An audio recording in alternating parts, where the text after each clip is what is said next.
Hello everybody, how are you doing?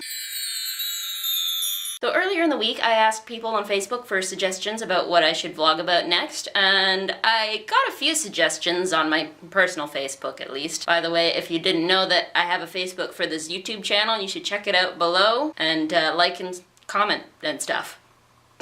Anyway, I got a few different suggestions and I'm gonna try and maybe get to them all at some point, but the first suggestion I got was from my friend Brittany, and she said I should vlog about dolphins. So this one's for you, Brittany.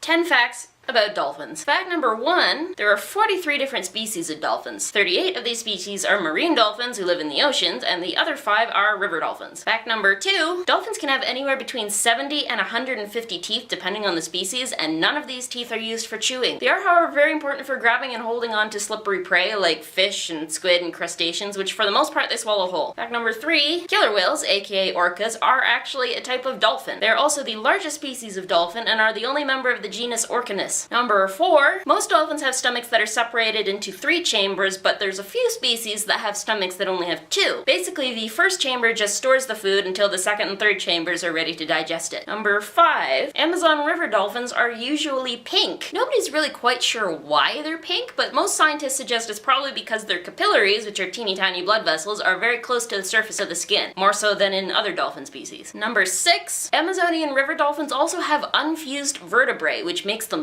super flexible. All the better for swimming around tree trunks and other vegetation in their natural habitat. Number 7, Irrawaddy dolphins, which are perhaps the most bizarre looking dolphin I've ever seen, tend to be quite boat shy, except around traditional fishers in India. The dolphins and the people of small fishing villages in India have actually developed sort of a symbiotic relationship. The fishers can actually call the dolphins by tapping a little wooden key on the side of their boat, and the dolphins will come and drive fish into their nets. So the fishers can haul in more fish than they would otherwise, and the dolphins get to eat anything that escapes from the nets. It's so cool! Number 8, dolphins are not involuntary breathers like humans are. They actually have to make a conscious effort to remember to breathe at regular intervals. So how do they sleep? Basically, dolphins sleep by resting only one hemisphere of their brain at a time. If only I were a dolphin, and then maybe being half asleep all the time would be less of a problem. Number 9, some dolphins have been observed playing by making bubble rings and then popping them. Like, look at this. Oh my god, it's so cute. Like, this is the most delightful thing I've ever seen in my life.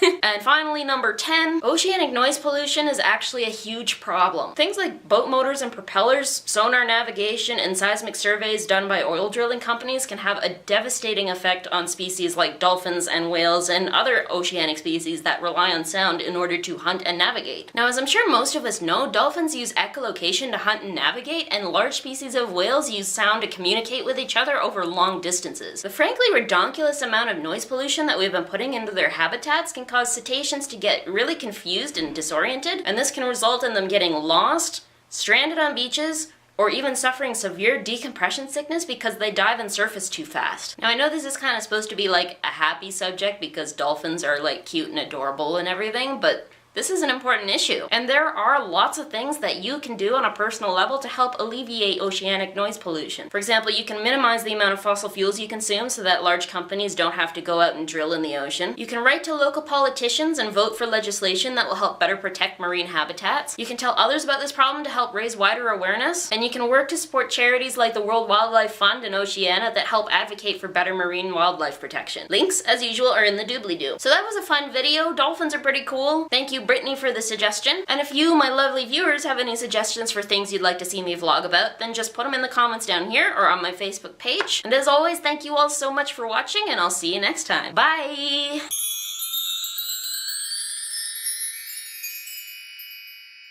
Now, as I'm sure most of us...